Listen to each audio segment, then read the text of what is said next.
On their new show. Thank you so much. After, syempre, ng Royal Blood na talaga namang nag-trending, no? How does it feel? Nakasama ka dito? Hindi pa rin po ako makapaniwala sa totoo lang. Until now, hindi pa rin ako makapaniwala na after Royal Blood, nabigyan na naman po tayo ng panibagong proyekto na napakaganda at sobrang gaganda din at mga patikan nating mga cast po na nakasama ko po dito sa Pulang Araw. Kaya gusto ko po sanang, grabe po yung pasasalamat ko, sobrang grateful ko po sa mga boss po ng GMA, kila Miss Annette, sa mga boss ko sa Sparkle din po, kila Miss Joy, Miss Tracy, sa handler ko, sa kila Kuya Will. Ayun, sobrang pasasalamat ko po sa kanila dahil hindi po nila ako pinapabayaan at ang gaganda din po ng nabibigay sa akin mga proyekto.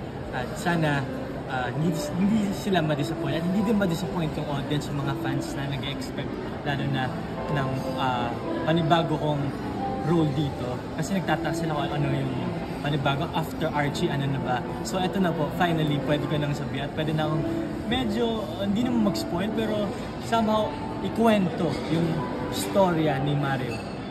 Give us your parang brief lang, ano yung how did you prepare also? Okay, ako po dito sa Pulang Araw, ako po si Mario. Isa po akong binata na ROTC student. Isang 15 years old ako nung nag-start to. Nagkakalala kami ni Kuya Alden, 15 years old pa lang po ako dito. ROTC student po ako dito na sobra yung pagmamahal ko sa magulang ko, sa pamilya ko. At grabe yung pangarap ko para sa akin, para sa pamilya ko na may ahon kami sa hirap. Kaya nung dumating ang mga Hapon at nagkaroon tayo ng gera, parang nag-crush yun lahat sa akin hanggang sa sobrang dami ng pinagdaanan ng character ko at na-meet ko na yung character nila, Kuya Alden, nila Kuya Mikoy. At dun pa lang siguro ako talagang nakakuha ng pag-asa na makakaya ko to. Pero at the same time, while pinagdadaanan ko yung mga ganung struggles, meron pa rin akong pinangahawakan, which is yung family ko, yung magulang ko. Kaya na-survive ko lahat ng mga dinanas niya at abangan niya yan, panoodin niya yan sa Netflix. Yes, I've seen your... Sobra akong kinakabahan eh. Kasi syempre, Alden Richards po. This is multimedia. Oo, multimedia. First time working? Yes, first time. This is my first time working with Kuya Alden. Binigay ko siyang tips? May kanya-kanya, kami sa set naman po kasi may kanya-kanya na kaming proseso. So, meron naman din po akong proseso. But, I feel like, ramdam din niya kapag kinakabahan ako or natatense ako. So, parang, sinasabi, hindi, kaya natin yan. Ganun siya, parang binuboost lang din yung confidence ko. At masarap ka-eksena si Kuya Alden, very giving, hindi siya madamot naman din po. At kapag siya yung ka-eksena ko, very spontaneous lang kami. At masasabi kong super husay niya din aktor. At siya din talaga yung isa sa mga inspirasyon ko kung bakit ako nag-artista, nag-iisang aktor. At medyo lang siya, siguro ang mas-share ko, nagulat lang ako kasi sobrang feel in a way, in a good way na sobrang ma-joke pala siya, mabiro siya sa set, na makulit, na hindi ko, kwela talaga siya, lalo na pag tandem pa sila ni Kuya Mikoy, na hindi kami tumatahimik.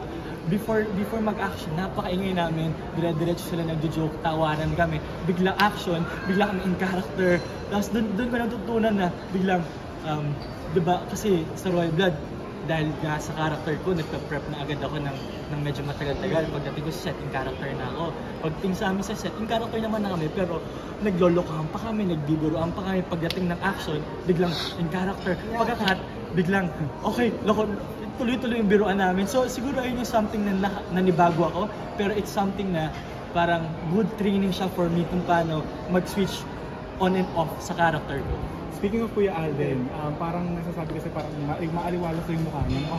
Blooming at in love daw siya. Meron ka bang parang ma-share?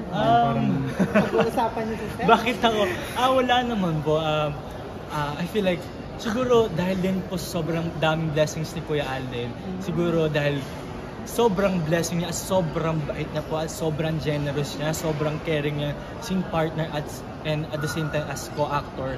Siguro, deserve naman din niya lahat ng blessing at deserve niya maging blooming, di ba po? Yeah. Boto ka naman kay Captain. Yeah, deserve niya lahat ng blessings niya po ngayon. Boto ka naman. Para kay Captain sa kanya.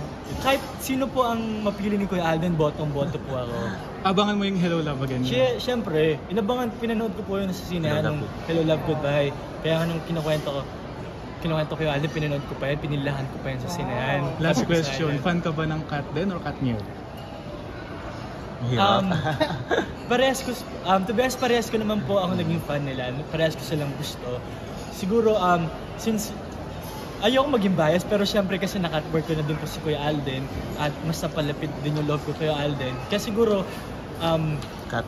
oo, syempre, magiging cat din ako. Yeah. Pero syempre, fan naman din po ako ng Katniel.